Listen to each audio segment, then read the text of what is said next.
Good evening. Happy Wednesday. We back. Happy June 1st. You were probably sitting there last week going, where are the guys? Yeah. We're here. Steve had his palatial Central Studios bulldozed and rebuilt with clay, apparently. So we're going back to the Stone Age. That's right. I actually live in a Barbie dream house, and they had to do some work on it. That's right. And hello from Barbie girl. Never mind. Steve's a Barbie girl. Yeah. But the basement below the palatial Central Florida Studios has all come together nicely. There you go. Well, you got to build from the underground up, right? Isn't that what they say? From Isn't the that rubble, we can rebuild it. From the rubble. Yeah, I feel like that's Rick Bob Brick. Oh, never mind. Sorry. Old habit, right? Yeah. Oh, Rome wasn't built in a day, so there you go. Sure as heck wasn't. Yeah. Actually, Rome was built in a day because the first time the person said, "This is Rome," Rome was built. Right. Yeah. Those are facts. So that's Stephen Willis, Jeb Beechum, Jake Thomas. What's up, guys? We got a great show. Steve, we're going to steal one of your ideas, looks like. Talk about Georgia Tech? Yes. Nerds. We got nerds. We got some nerds. We got some SEC scheduling stuff from the SEC meetings. Uh-oh. Somebody's net zero bill didn't go through. But then we're going to get off the rails a little bit. We're going to talk about the match. And we're going to talk about the NBA Finals as well a little bit, too. I want to get you guys' opinion on who will win all of that. So, without further ado, Steve. Is the Boston Celtics playing? Yes. The Boston Celtics. Oh, they really are. Oh, okay. Yeah. They beat really Miami are. in 7. Celtic pride. Yeah, they beat Miami in 7 somehow. They beat every game was all 4 wins were a blowout.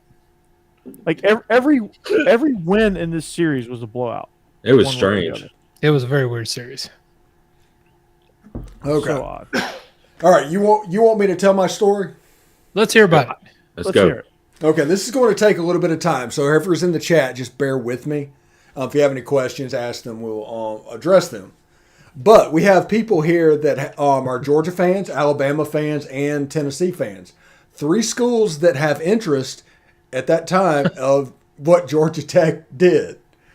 And Georgia still has an interest in what's going on with Georgia Tech. They actually still play. But back whenever Georgia Tech was in the SEC, they were actually pretty consistent rivals with Tennessee.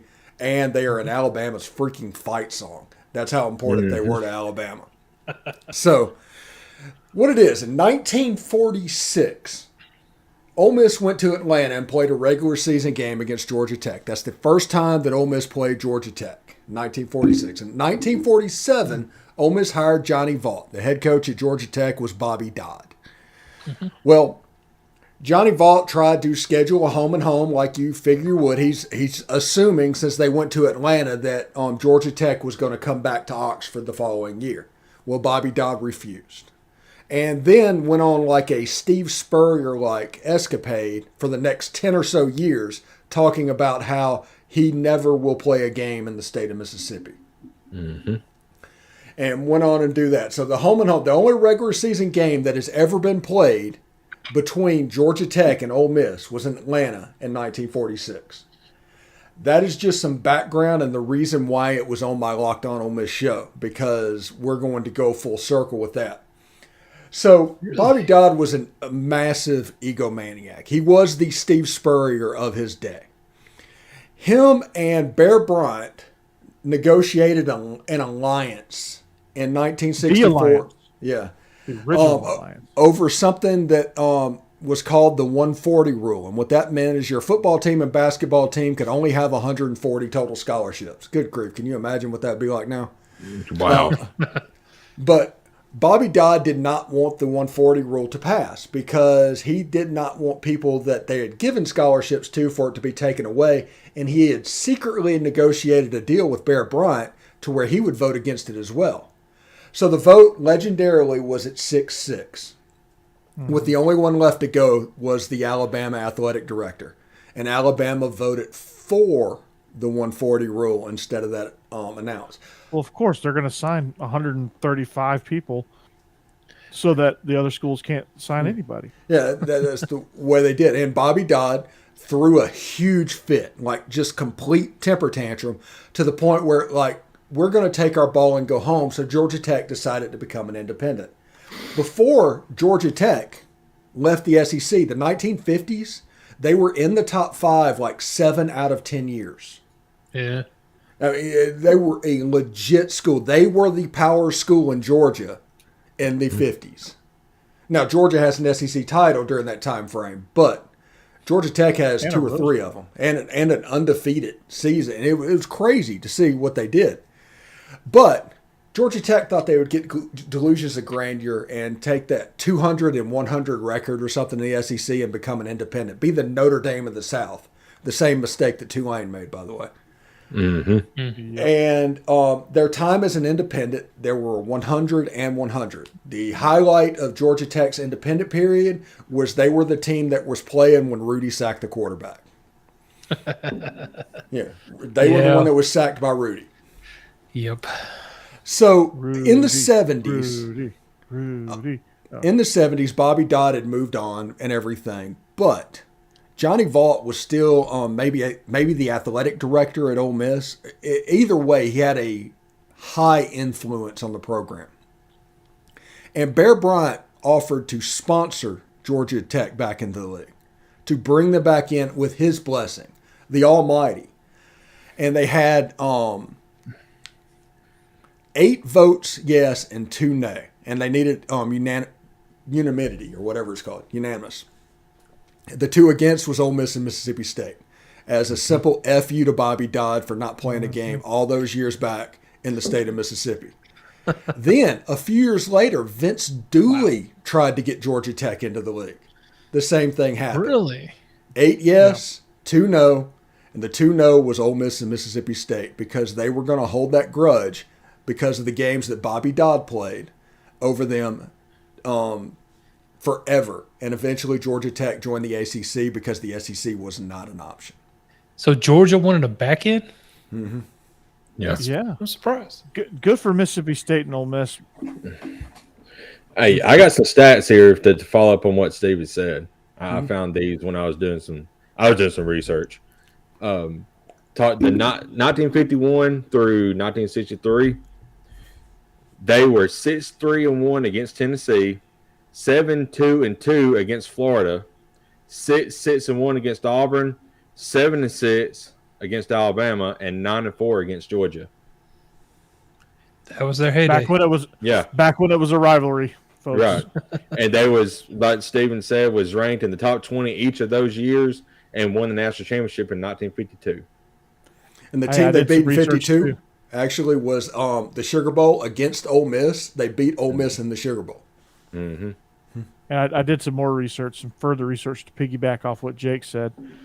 And my research tells me that Georgia still runs the state. Oh, yeah, absolutely. And Jake, you said it was, what were the years on that? 51 through 1963. Yeah. Really? Okay. Mm-hmm. Yeah, in the 1950s in the SEC, the 2 top programs were the Ole Miss Rebels and the Georgia Tech Yellow Jackets. Yep. I think in 56, Tennessee went to the Sugar Bowl, and I was looking at the records just kind of for fun, and they beat 2 ranked teams that year, and it was Georgia Tech and Ole Miss. Mm-hmm. Made me laugh. But then they lost the Sugar Bowl, so I was less interested after that. Well, put all that in perspective. From 1932, because there was a founding member of the SEC. Mm-hmm. From 1932 to 1963, Georgia Tech compiled a 206 and 110 and 12 tie record, and 5 SEC championship games or wins with that one national championship. From 64 to 82, they were 104, 105 with 0 titles. Mm-hmm. So there you go. Georgia ended the 50s with an SEC championship in 1959. Yeah. Yeah. That was the game. Nobody talks about Georgia that year because that's the year that Billy Cannon ran the punt back against Ole Miss, and the basic 2 best teams in the country were Ole Miss and LSU. Yeah. For You sure. want to hear my fun facts? Go ahead. I was just looking at it because I didn't. Obviously, this was all before I started watching football, but or was even born. But I didn't realize. Okay, I knew Bobby Dodd had played at Tennessee. He was quarterback under General Neyland, and when Neyland, he left for the war in World War II. He came back to Tennessee in '46, 1946, which that's when he became General Neyland because he had been a brigadier general up at that point. So he retired from military, came back. His first game back in 1946 was against Georgia Tech with his former quarterback Bobby Dodd, coaching the other team. General Neyland did beat him, but he played him 4 times, basically all in the 40s, and had a 2-2 record. So it was like back and forth every year. Mm-hmm. In 46, he met him for the first time and beat him. In 47, Bobby Dodd got his revenge and beat General Neyland, and I think gave General Neyland his worst defeat up to that point that he had ever had. Then in 48, Georgia Tech was ranked. Tennessee wasn't. Tennessee upset and beat him. And then in 49, they turned it around. Tennessee was ranked. Georgia Tech wasn't, and they beat them. They upset Tennessee. Yeah. So it was back and forth that whole time between his proteges there. So and you know who the quarterback at Georgia was for the 1959 championship? Fran Tarkenton. Oh, there you go. Yeah, that makes sense. Hey, I was at trivia the other night, and Jeb can verify this. The question was, who was the first draft pick of the Tampa Bay Buccaneers, and where did he go to college? And I nailed that. I would not have come close. And it was Leroy Selman from Oklahoma. Oh, wow. Yeah, not a chance. How do you know that, Steve? Down here, one of the main thoroughfares is the Selman Expressway. Wow. So I did research. Yeah.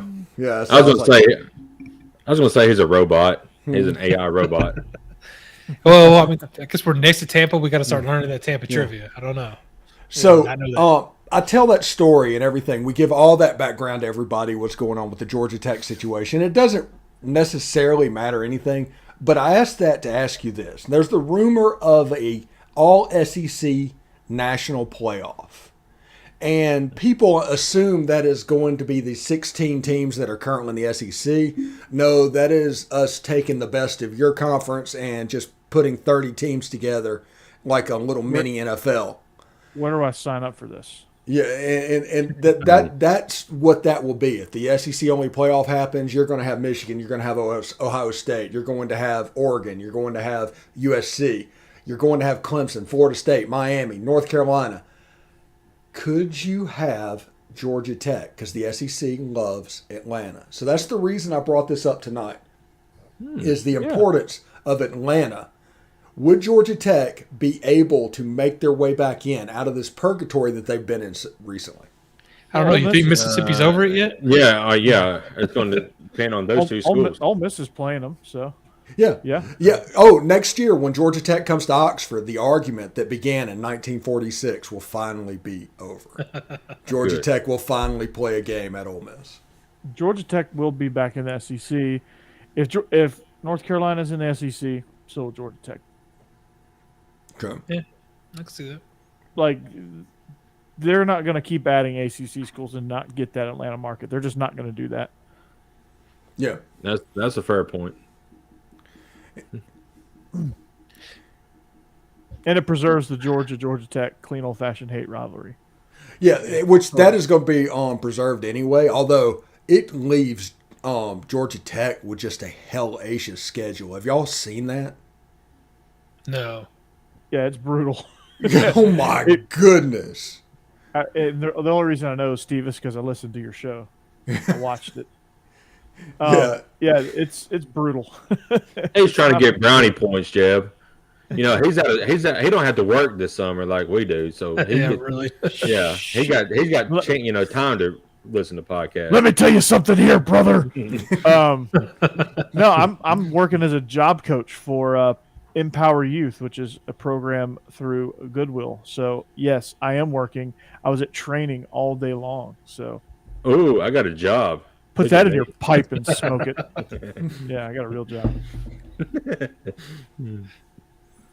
Is Georgia Tech? I honestly haven't been keeping up with them. Are they over that triple option stuff? Because that was annoying. This new coach. They haven't. Yeah, the new coach, they haven't done it. And the problem right now with Georgia Tech is they're losing games because anytime you change for something like that triple option system, it's going to take a while to get back into normal football. The same thing happens whenever you drink from the air raid juice.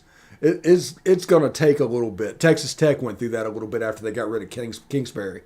But eventually they will kind of start cooking with gas. I think Jeff Collins, you know, it was one of those situations it's like I tell Jake all the time. You don't want to be the coach that replaces Saban. You want to be the coach that replaces the coach that replaces Saban.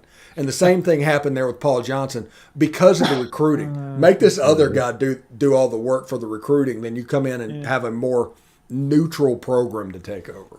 Well, you got to think. Jeff Collins never stood a chance. I mean, Jeff Collins, like if you really look at him, I mean, yeah, he's a good coach, but I think he's everything that I worry about Billy Napier becoming, because they're from the same kind of mold of like they felt like they have to bring this extra cheese factor in to like, I don't know, like he's more worried about marketing. Like he should just be a marketing director, because like the ATL stuff is cool, but he's forgetting to coach the team because he's worried about drinking from a Waffle House cup at press conferences or doing bicep curls on the sideline before a game on TV, or like doing all like the Butch Jones brick by brick stuff. Like he's forgetting to coach the team.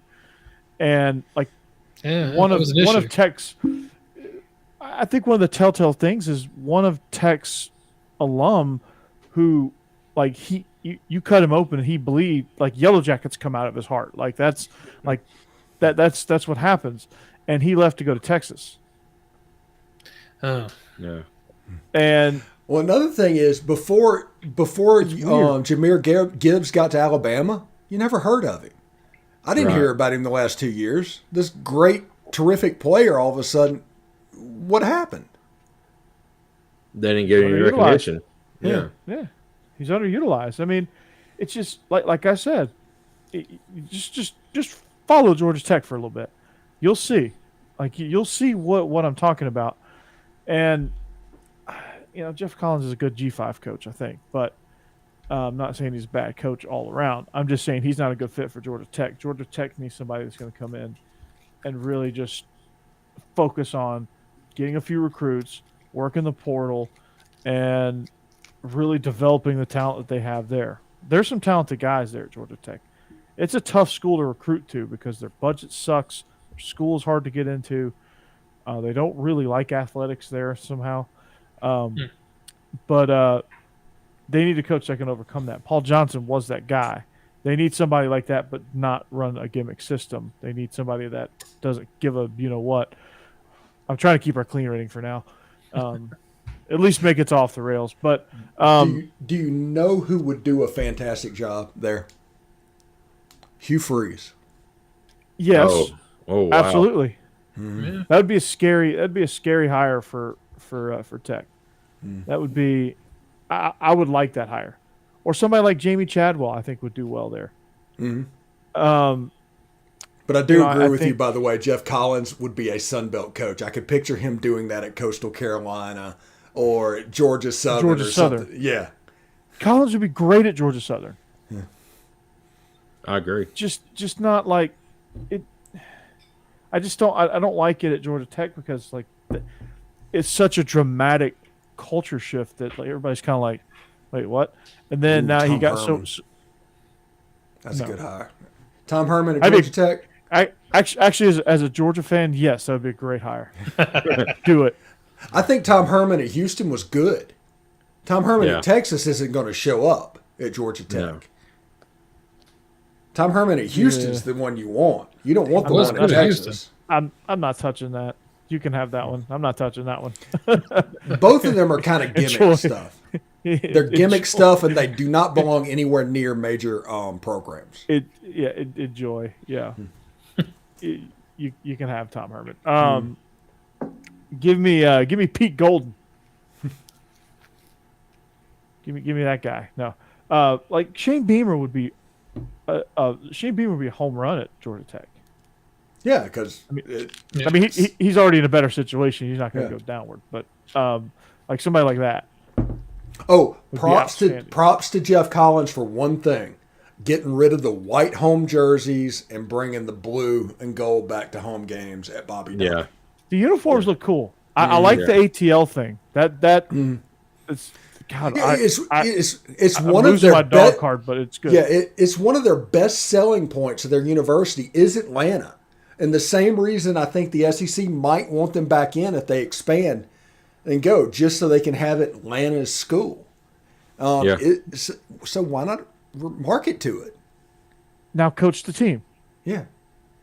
Just coach the team now. Like, you got the marketing piece. Coach the team. You're good. Coach the team.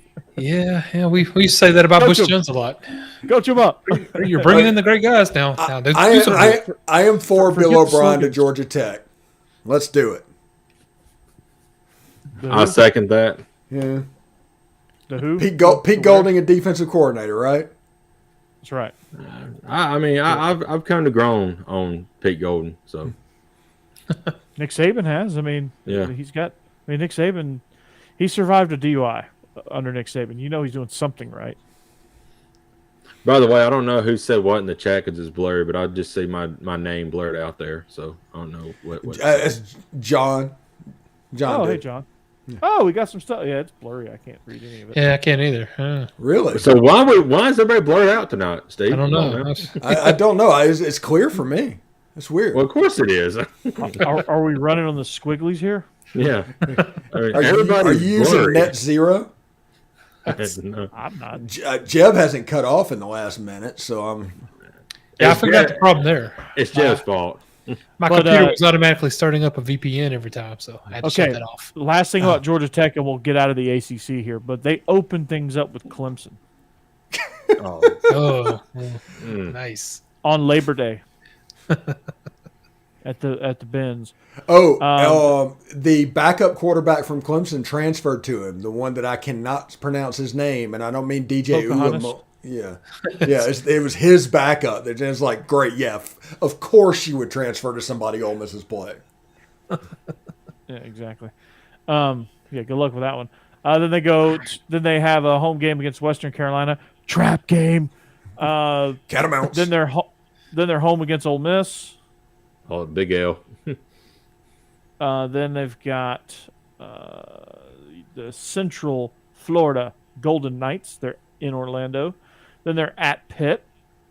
LL. Then they have a reprieve against Duke. Then they're home against Allegedly. Virginia. That's an L. Yeah. L. Then they're at Florida State. L. Then they're at Virginia Tech. L. L. Then they're home against Miami. L. L. Then they're in Chapel Hill against L. North Carolina. L. So 0-12.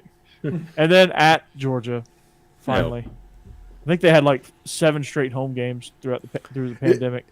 It's like Western Georgia. Carolina and 11. That's what that schedule says to me. Mm-hmm. It's brutal. Yeah. At least Somebody- they look cool though. Somebody put on Twitter that Georgia Tech's schedule looks like it was designed by somebody that wanted to see Georgia Tech lose. That's Who's just- the athletic director? He's trying to get rid of Jeff Collins. You can tell. Hey, John. We got another John. John Davis said, hey guys.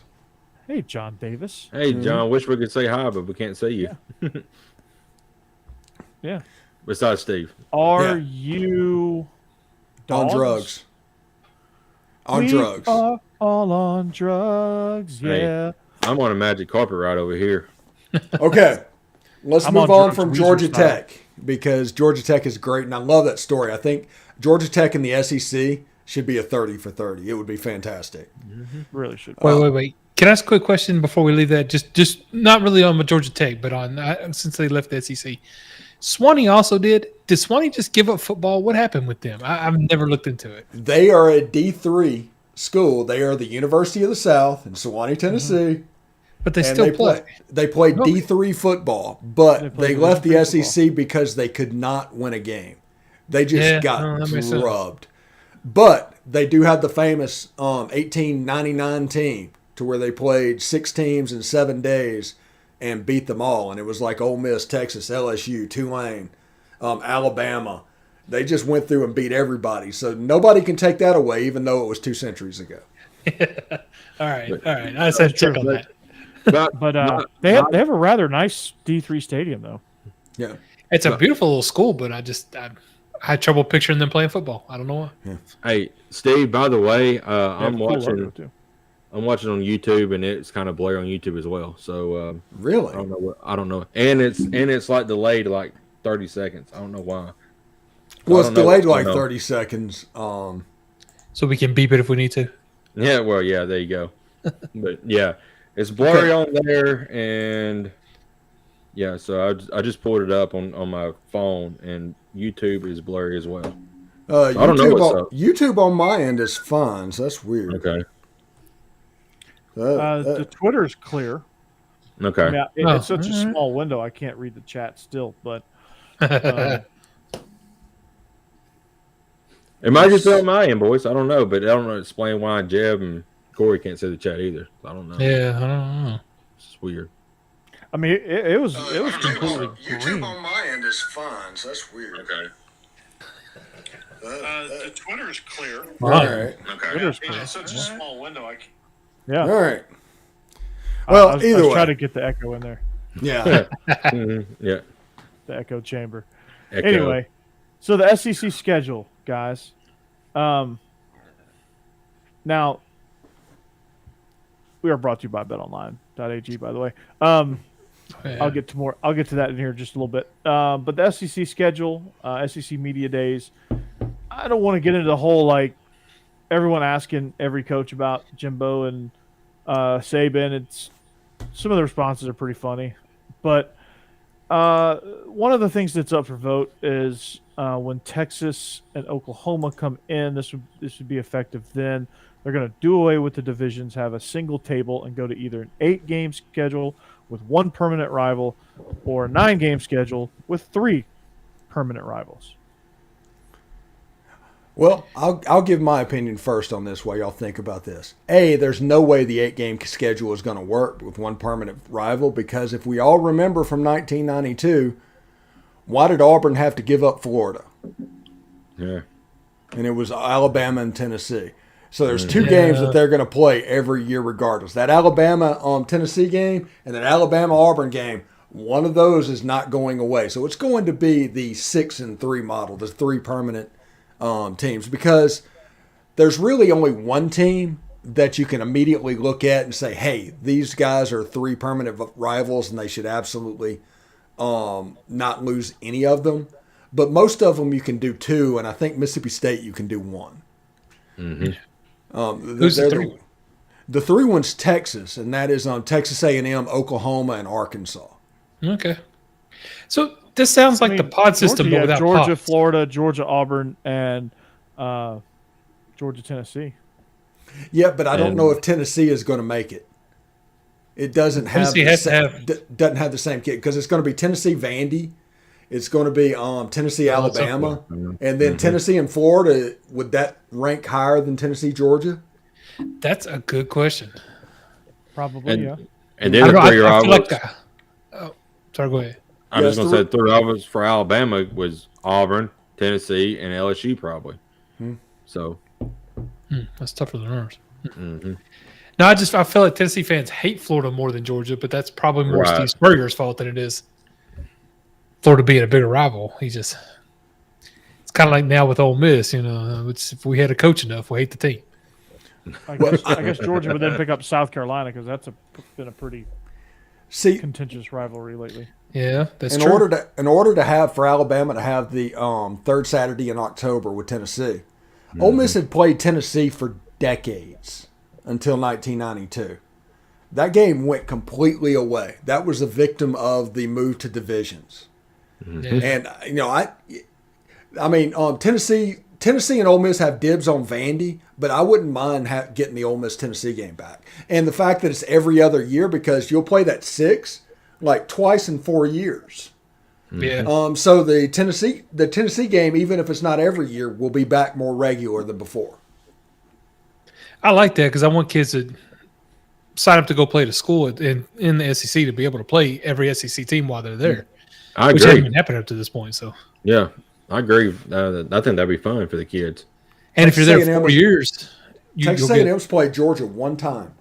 Mm-hmm. Yeah, and a freaking monsoon too. Yeah. yeah. I think Alabama's only played Missouri one time. That was in a monsoon. That's weird. That wasn't a monsoon. Mm-hmm. No, y'all played them twice. We played them twice. Y'all started the Eli Drinkowitz era off with a That's right. We played. slaughter. Yeah, a couple years ago. That's right. But Yeah, and then We I only played them think twice. y'all had Eddie Lacy on your. I think Eddie Lacy was the running back the previous time when y'all played the monsoon. It was like Yeah. Eddie Lacy and who's his backup? Yeldon was it TJ Yeldon? Yeldon. I think Yeldon. Mm-hmm. I remember watching those two just. It was like they were running at practice. But yeah, I mean, I want to see Georgia play Ole Miss more often. I want to see Georgia play. That used to be a game that was every Arkansas. year. Mm-hmm. Yeah. Ole Miss played Georgia and Tennessee a bunch. Yeah. Now you hardly see it. Yeah. Yeah, like I want to see these matchups more regularly. Like I want to see Kentucky play A&M more often. Mm-hmm. I want to see. I'm very fascinated with Kentucky. If you hadn't been able to pick that up, but see South Carolina and Florida. I want to see them play like Texas more, like Oklahoma more. I want to see all of that because I think that's really really fun, and you can't get that without a 9-game schedule. I mean, I think most of these coaches would agree that like this schedule is going to be tough no matter how you slice it or dice it. You're either going to play 9 conference games or you're going to have to pick up a Power 5 opponent somewhere, a legit Power 5 opponent, not like, hey, we're playing Mercer. We're playing Purdue. Yeah. Like I was thinking of like a low Power 5. I don't think the Power 5's going anywhere. I think the team that's going to go away as a result of this 9-game conference schedule is one of the 2 G5 games because the FCS game is not going anywhere. I hate to break that to everybody. That's not going anywhere. And that's fine. That's fine. We You need a play homecoming one game. FCS, you play one G5, and then you play a P5, and then your Then 9-game rest schedule. your 9-game schedule. I love that. Doesn't the I'm Big fine Ten with do that? The Big Ten plays 9 conference games, right? Okay, let's go through each of the teams and just not. It doesn't have to be exact, but let's guess the permanent opponents of each team. Okay. Okay. All right. How do you want to do this alphabetically? Yeah. Okay, we'll start with Alabama. Auburn, Alabama, Tennessee. Auburn, Tennessee, and LSU, I think. Yeah. Okay. Auburn, Tennessee, and LSU. Mm-hmm. Okay. Auburn. Okay. Now, what about the Auburn Tigers? Alabama, Alabama, Georgia, Georgia. Yep. and probably Florida. Yeah, I was gonna say I feel like that's a rivalry. I just don't know. That's a game that was a victim of the '92. That's like the Ole Miss Tennessee game. That was the game that meant a bunch to them. They played a whole bunch of times, and then they just kind of quit playing after that. Yep. Yeah. Yeah. So those 3 for Auburn. Yeah. Arkansas. Arkansas. Yeah.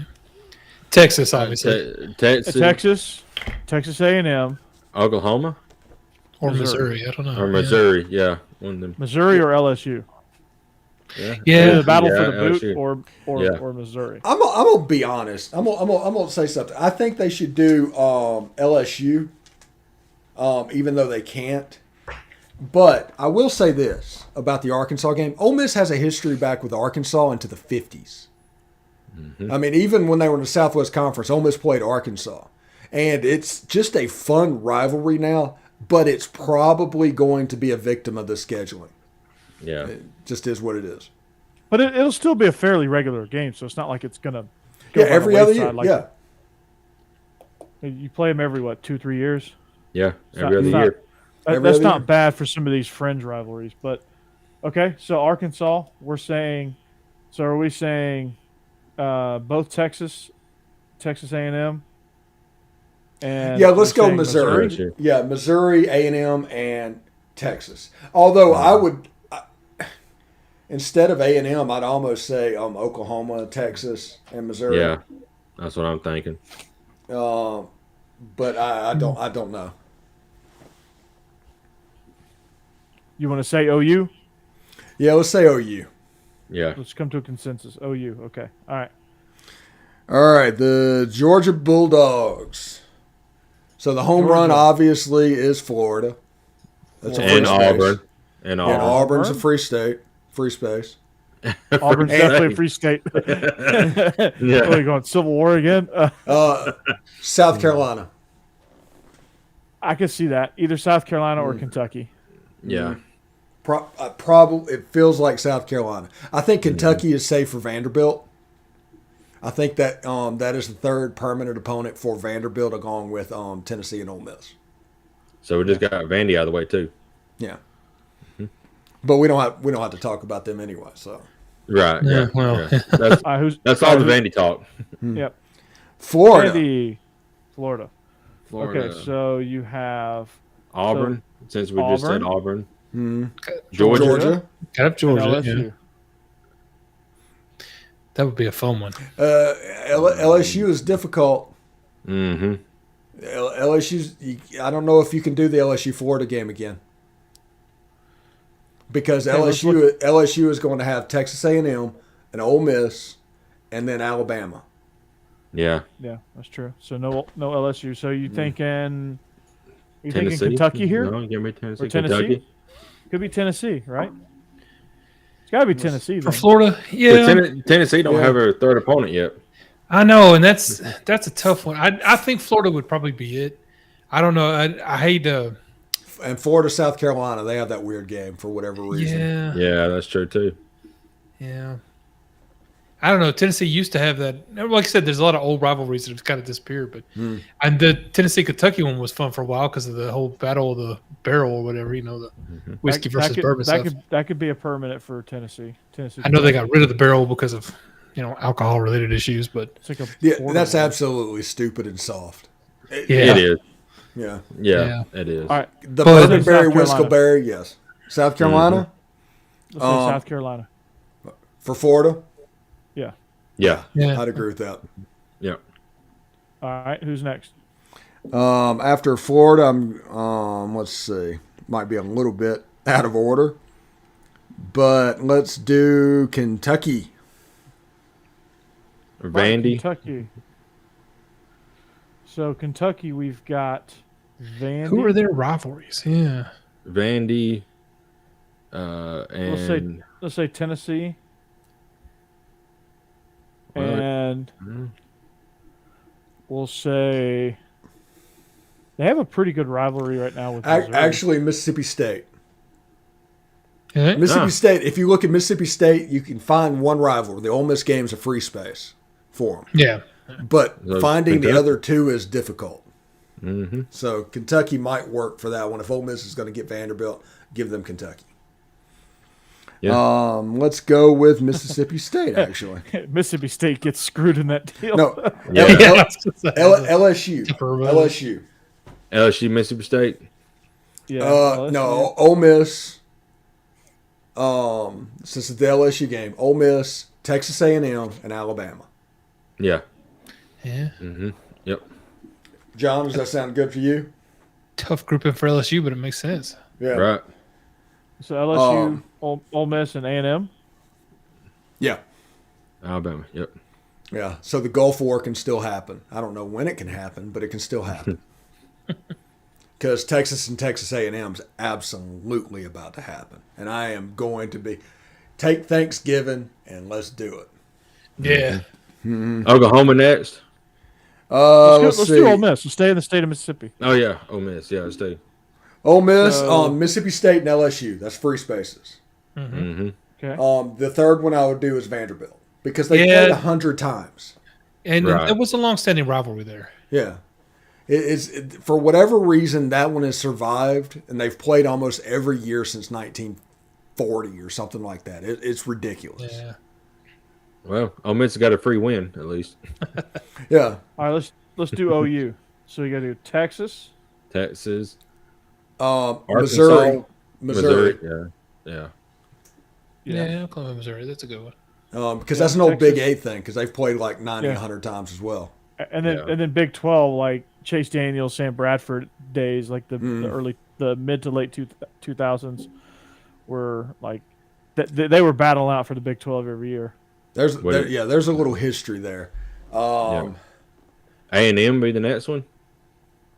A&M has let's see LSU, Texas, and what's the third one? So Arkansas.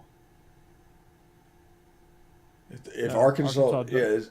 I mean No, they're kind of ones that's up in the air. But LSU and Texas is the free space. We've got Arkansas for OU. Okay. Yeah. See, this is what the guys who's trying to plan this the way we are. We're like, we've already used this team, so we got to use this one. This is what they're dealing with. So Mississippi State, Ole Miss, free space. Obviously, Yeah. We do Kentucky because that one kind of makes sense. After that, I have no idea. Wait, hold on. Mississippi State, we just did that. We did LSU, Ole Miss, A&M. Who was that? Corey's writing all this down. They're not going to have an LSU. They're going to have Ole Miss, Kentucky, and then a third one. Bruh, I'm confused here. We did not do Mississippi State. We went straight to Ole Miss. From Kentucky. Yeah. No, we did not. We went when what did LSU have? Because we already done them. LSU has Ole Miss, Texas A&M, and Alabama. Yeah. So they can't. Is that who we did? Yeah, they can't be. Yeah. Okay, so LSU has Ole Miss. I asked you guys if it was Mississippi State. You said yeah. Well, you know. Who's turning this into you? Yeah. Ole Miss, A&M, Bama. Okay. Yep. All right, that makes sense. So Mississippi State, I don't know. So Mississippi State has Ole Miss, and Kentucky. Yeah. Ole Miss, Kentucky, and who else do they? Let me. Their second biggest rival, and I'm putting air quotes up now for a reason because you're going to hear me, is Alabama. Yeah. They're the teams they played the second most times. They seem to seemingly always play. But with Alabama getting those three teams, they're kind of out. That's where this gets difficult. I mean, they ended up with. You knew there was going to be some teams that had a stretch of permanent opponents. Yeah. Like you knew that was going to happen. Yeah. So you're going to get like a Mississippi State South Carolina game every year because you don't know what to do with those two teams. Yeah, I mean that's. Yeah, you see schedules all the time. It's like Texas A&M and Mississippi State, and it's like, why? Right. But people are doing that because State is almost impossible. They're going to be the team because they have no rival. They just get shoehorned with somebody. It's going to be like Mississippi State and Oklahoma, or something like that. It's going to be prepare for the unexpected with Mississippi State. It's going to be Texas. Well, Texas already has three. They're the one school that is kind of untouchable because Arkansas, A&M, and Oklahoma. Yeah. Right. Well, OU gets Texas, Missouri, and Arkansas. Yeah. So it's got to be South Carolina. Yeah, and it could be Arkansas, and Oklahoma doesn't get Arkansas. Yeah, that could be the other one. I kind of like Mississippi State and Arkansas. It's not a bad deal. Yeah, it's just I think weirdness has the greatest potential to happen there. Yeah, that's okay. Like that's fine. Yeah. You're going to get that a little bit. It's not going to be perfectly clean. It's not going to be clear cut for everybody. Mm-mm. All right, Missouri. It's just impossible. The Fighting Eli Drinkwitz. Oklahoma, Arkansas. Didn't we say? Yeah, and Kentucky. Didn't we put Kentucky with Missouri? We had Kentucky with Vandy, Tennessee, and Mississippi State. No. Okay, so it wouldn't be Tennessee. Maybe South Carolina. And Tennessee could change to, Georgia or Florida. I don't know. I mean, those have been bigger rivals as far as more competitive games. I think if South Carolina goes with Missouri, Tennessee goes to Florida. You go. That makes sense. The Tennessee-Florida game, even though there's not like a historical thing there other than the 10 years with Steve Spurrier. Yeah. I mean, that was a major thing that we just focus so much attention on that game to where that game's still a guaranteed CBS game, even when Butch Jones is coaching against, you know. Yeah, for any fan under 40, it's a huge rivalry. Yeah. Yeah. No, I think if South Carolina leaves Florida to go to Missouri, then I think you jump Tennessee into that third spot on Florida's list. So Florida gets Auburn, Georgia, Tennessee. Yeah, I love that. That's a good matchup. All right, I think next is South Carolina. No, next is Oklahoma. They're not on my list. They have to have Texas. Yeah, Texas. Yeah, Texas, Missouri, Free State. Arkansas. Yeah. Okay. And Missouri. Texas, Missouri, Arkansas. Okay. All right. Next up, we will go ahead and do Texas. That's obviously the 3 space. That's Texas, Arkansas, and Oklahoma. Yeah, that's done. Next. Yeah. All right. Let's do the Tennessee Vols next. That's Vanderbilt. We talked about maybe Florida. Mm-hmm. And Alabama. And Alabama. Yeah. That's Well, Vanderbilt gives you some reprieve, so I can't complain. So Yeah. Ole Miss and Tennessee has dibs on Vandy. That third permanent opponent, have fun. Yeah. Yeah. And the last one is probably the Vanderbilt Commodores, which we decided was Ole Miss, Tennessee, and Kentucky. Yeah. Ole Miss, Tennessee, So did South Carolina have 3 opponents? Kentucky. South Carolina, what did we do with South Carolina? Was it Georgia? Georgia, Missouri, and probably Mississippi State. Okay. Oh, yeah, that's right. Yeah. We should that one in. That would be the weird one. That sounds like something they would do, actually. Yeah. Yep. Yeah. That makes sense. All right. Those are the 2 teams. Oh, that my Mississippi State goodness. has an opponent. Yeah. They need to go ahead and announce this just so This is Steve fun. Spurrier's alive whenever this is announced. Because him having to is go, fun. South Carolina having to repeatedly go to Starkville, I need a comment. Hey. Hey, Corey, just send that note paper that you just wrote down and just send it to the SEC office tomorrow. Greg So you Sankey, know good luck Yeah. reading that shit. Yeah. We've figured out stuff. Yeah. Greg Sankey, eat your heart out. Yes. So to recap, let me run this down, and then we'll move on. Okay. All right, let me run this down. For Alabama, Auburn, Tennessee, LSU. Mm-hmm. For Auburn, Alabama, Georgia, Florida. Yeah. Arkansas, Texas, OU, Missouri. Georgia, Florida, Auburn, South Carolina. Florida, Auburn, Georgia, Tennessee. Kentucky, Vandy, Tennessee, Mississippi State. Mississippi State, Ole Miss, Kentucky, South Carolina. Ole Miss, State, LSU, Vandy. OU, Texas, Missouri, Arkansas. LSU, Ole Miss, A&M, Bama. Missouri, OU, Arkansas, South Carolina.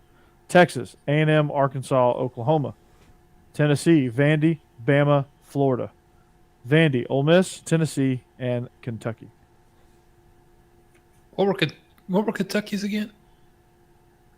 Vandy, Tennessee, and Missouri and Mississippi State. It can't be Tennessee because we moved them to Florida. Oh. So Tennessee is Kentucky- Alabama, Vandy, and Florida. Yeah. Okay, so Kentucky. Yes, okay. Yeah, so Kentucky was Mississippi State. Vandy, and they Vandy. need a third. Who's the What was one their- we're missing?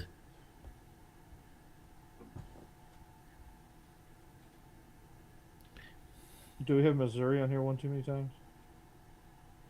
I can't see your list, Corey. I know you can't. Say, says All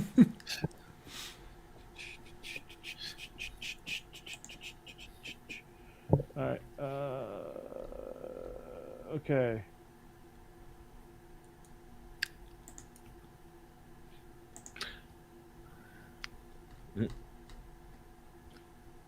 I like what John said in the chat. I'm looking on YouTube. He says you can't spell circus without UT.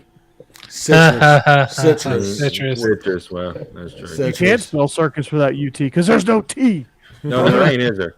Okay, well, it's still Blair on my end. Yeah. I remember. Thank you. All right, let's see. Spurrier was very funny. Ha ha ha ha. Free Shoes University. Oh my goodness. Yeah. Thank you. All right, I'm gonna have to map this out. I'm gonna have to retweet this. Ugh, Kentucky. They get Georgia Tech. Screw 'em. They get Swanee.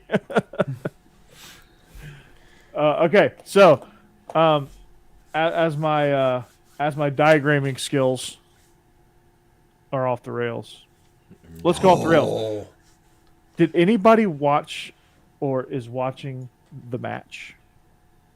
The golf tournament between the four Smokey NFL the Bear said, quarterbacks? "Don't play with fire."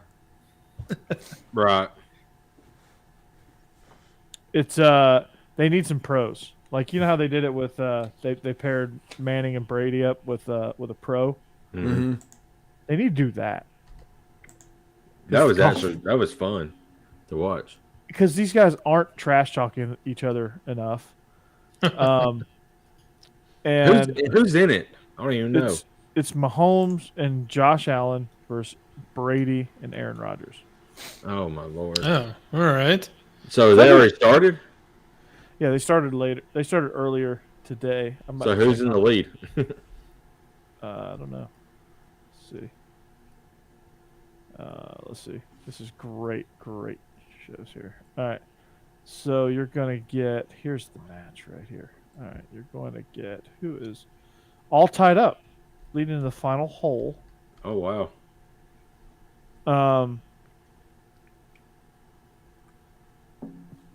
Mahomes is pretty good, though. But, you know, Brady shocking. Mahomes is good at everything, it seems like. And you ready for this? Brace yourself. Tom Brady made a clutch putt to tie it up with 2 holes to go. Yeah, always. Brady is clutch. Hey, I'm Patrick Mahomes. I drop dimes not only on the football field, but I drop them on the golf course. So, are you doing Kermit the Frog? I thought that was Kermit the Frog too. I did too. Yes. No, I'm Patrick Mahomes. Don't. You're Kermit the Frog. No, I'm the Super Bowl winning quarterback for the Kansas City Chiefs. Oh, Patrick Mahomes. Have y'all seen? You ever heard it? Have you actually ever heard him talk? No. Go watch a Patrick Mahomes press conference. He sounds like a raspy, like Kermit the Frog has been at a Rage Against the Machine concert and trying to hold a conversation. Oh That's my what God! Patrick Mahomes Gonna have to look sounds that like. up then. All right. Yeah. Have y'all seen the Georgia All Whites? Yes. No. I saw that. today. I'm here for it. Yep. Mm-hmm. Oh my goodness! That helmet. Give me just a second. I will put up the picture for everybody watching at home. Yeah, it's gonna be blurry. Oh Lord! Don't Google Georgia all whites. That is a lot of racist posts. Okay, I'm gonna go. Oh my God! Well, Jeb's canceled. Yeah. Now on a list. I apologize. Good job, Jeb. Yeah. He's gonna get mail from the. You know Proud what, boys? Yep. Oh, My bad. All right. Welcome, brother Jeb. You're gonna get those. Have a welcome party on your front door. Front door. Definitely know what I was expecting to see. And we're in off the rails, so there we go. Yeah, we're gonna get canceled. Thanks, Jeb. I'm sorry. These guys are racist. You gotta think before you use the internet. Yeah. that is weird. Ooh, that's not bad. That is not weird at all. That is outstanding. That freaking helmet. I hate to say it is legit. Like if Georgia rolled out in those, I'm not upset. Yeah. They need to roll out with those in the Oregon game. Just out stormtrooper the Ducks. That'd be pretty cool. Well, Oregon's probably going to come out. Actually, with that being Dan Lanning's first game, I can see Oregon come out and that looking like the old Ducks. Like very traditional, the yellow and green. I can see them pulling that. I don't think he's going to go straight black, straight Darth Vader. That would be outstanding if he did. So he's not going to come out and be Dan Mullen? Come out in a Darth Vader suit? You mean coach at Georgia High School as an offensive coordinator? Yeah. They didn't even want him there. Yeah. He's a consultant. They're like, no, Dan, we're good. You can tell us like if we have some good ideas, but you're not coaching. He wants to coach football because he likes doing it, but the SEC is about to pay him a load of money to be an analyst on the SEC network. Yeah, he's got Gene Chiswick's role written all over him. Well, I was going to say, Gene Chiswick's still getting paid by Auburn, so yeah, he's at North Carolina now. Right, he gave it up so he can be in the top 150 in defense like he was last time. There's only like 130 teams, and yeah, he's in bad trouble. He has a top 150 defense. Yeah. Oh, wait, man. aren't there only 112? Yeah. Yes. That's kind of like your Joe Milton joke of coaching. Yeah. By the way, somebody created a Twitter profile for Lane Kiffin's dog, and now because they're absolutely bizarre, his posts are popping up all over my timeline. And I like to have fun as much as the next guy, but not right now, I guess. I don't know. It's just annoying. Yeah. I did say that his dog was the only one that got kicked out of the SEC meeting. His dog probably didn't get kicked out. I know. That was funny when he said that. His dog also snapped at Jimbo. Yeah. His dog got $31 million to sign. There you go. So Jeb, by the way, since Jimbo and Nick Saban happened, we have not had a show. Let's off the rails this for a little bit. Okay. All right. And then we'll talk about Celtic pride. Yeah, because both of them were absolutely right. Nick Saban was right. Jimbo Fisher was right because nothing illegal was done. It is perfectly legal for those players to get $31 million if they get it at the right time. And it's perfectly legal to say that all of those players were bought. Now, this is the most manufactured, stupid BS in the history of the SEC because they don't want to admit that these are professional athletes. So that the air of amateurism has to come out. It's like, show me where we cheated. No, I didn't say you cheated. We said you bought them. Right. There's a difference. Yeah.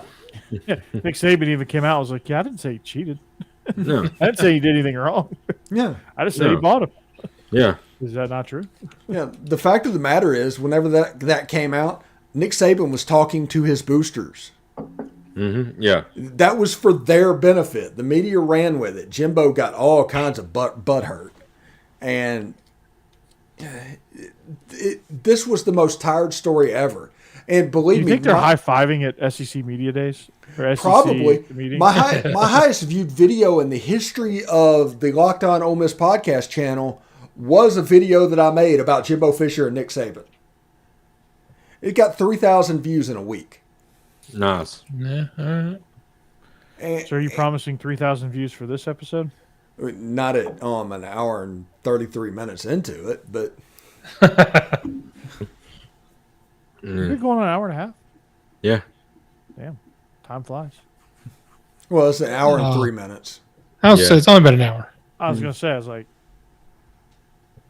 yeah, my clock must be wrong. Is there a chance that Georgia could be overrated this year? I mean, you lose 15 guys to Yeah, the NFL. yeah. The whole defense got drafted. I mean, and some backups. Yeah. It's not a stretch that we're like the notion of us being number one is But on the same token, I just don't think the East is ready to dethrone them yet. I love Tennessee, but I don't think they're ready. I love Kentucky. They're just not ready. Florida's definitely not ready. South Carolina's not ready. Vanderbilt. No. Yeah. No, you're right. Missouri. I'm not saying that this is what's going to happen, but Georgia could go 9-3 and still win the East. This coming year. They absolutely could, but who are they losing to? Right. But the problem is, as our partners at BetOnline says, the over/under for wins for both Tennessee or for both Georgia and Alabama is 10.5. Mm-hmm. That is a built-in loss in both of their schedules. It's been forever since we could say this, like, okay, Alabama's going to lose a game or Georgia's going to lose a game. And they're just factoring into, I think they're trying to speak it into existence a little bit at this point. But yeah, Georgia will lose one. But, I mean, you also got to look at, some of their games are tricky where they're placed. Like the South Carolina game where it's placed, it's a tricky game because South Carolina is a tough opponent at South Carolina. Oregon, obviously, it's not a great game to start the year off with under these circumstances, but you have a veteran quarterback. Like quarterback is finally solved, right? You have a guy that was 29 touchdowns to just 7 interceptions last year, and a slightly more aggressive attack. You don't really you didn't really lose anything at receiver because you never really had George Pickens all year, so I can't consider that a loss because you never had him. You barely had him in the playoffs, so that's not really a loss. Defensively, yeah, we're probably going to have to win more games 40-30 something. 40-something to 30-something, or like 45-42. Like we're probably going to have to win more of those games where we are in a shootout versus the 17-3s and the 21-0, or like the days of the defense season average of 6.5 points per game that's long gone. Yeah, it's probably going to be more like 14 to 17 points per game on average, if not in the 20s. Like the defense could take a huge step back. That doesn't mean we're going to lose a whole bunch of games. Doesn't mean we're overrated. It just means that if our offense goes cold, yeah, we could lose to anybody. Except Vandy. Except Vandy. Whereas last year, it didn't matter. That's your one win. Like teams weren't scoring. It didn't matter what our offense did. Teams were not scoring. So 12-0 is like you're gonna have to I think Georgia. different. I do not think. Okay, I'm going to say this. I do not think Georgia is going to be bad by any stretch of the imagination. Everything is relative. Just like when I talk about Alabama being down, it's down for Alabama, not down for Mississippi State. For Georgia, it's going to be the same thing. They're going to function at a different level. Yeah. I think Georgia's offense is going to struggle with the loss of James Cook. That's the biggest loss. That's the one that concerns me because we don't like. Yeah, McIntosh is a good receiver. Yeah, Milton's a good receiver, but they're not James Cook. Yeah, they don't create those mismatches. But you get Eric Gilbert, so I don't know whatever dynamic he brings to the table, but you add him into the mix. That's Now you still got Brock Bowers. Now we got Brock Bowers. You got A.D. Mitchell. You got Ladd McConkey. I mean, you still got weapons. 13 personnel at midfield. It's coming. It is coming. Shit, no, 14 personnel, man. 14. You're going 4 tight ends and a back. Yep. It's coming, dude. Seriously. Vince Dooley's going to be like. Yeah, you're going to have it, man. It's happening. And instead of Fitzpatrick, it's going to be Oscar Delp. It's going to be the 4th one. So you're going to have Gilbert, Washington, Powers, and Delp in the game all at one time. Georgia's got their first 3rd and 15 of the season, and it looks like they're in 14 personnel and they're on 35-yard line. And it's Daewon Edwards, and you have Darnell Washington as the inline guy. Then you have Delp, and Gilbert flexed out. When I say flexed out, they're not wide. They're like just flexed out a little bit. And then the H-back is Brock Bowers. And the H-back is Bowers. Yeah. And you run 4 verts with those guys. It's freaking nasty. What's going on? Yeah. I mean, it's ridiculous. Absolutely not. Or you throw an H-back screen to Brock Bowers, and it's just ugly. Yeah. So is Georgia going to be down by their standards? Yes, they're not going. They're going to give up more than 6.5 points per game. That's going to be obvious. They're going to struggle. They're going to have more struggle wins than they did last year. Whereas like they're sweating it out against Tennessee, but they end up winning, and luckily it's a home game. They're probably going to struggle win in Jacksonville because it just happens in Jacksonville for some reason. They're going to, they get Tennessee late too. That's the one that scares me. I think South Carolina early. That scares me. Doesn't matter when they get Vandy, they're going to beat the brakes off them. But they get Mississippi State as their other crossover. There's 2 wins. They get Auburn. Well, there's 3.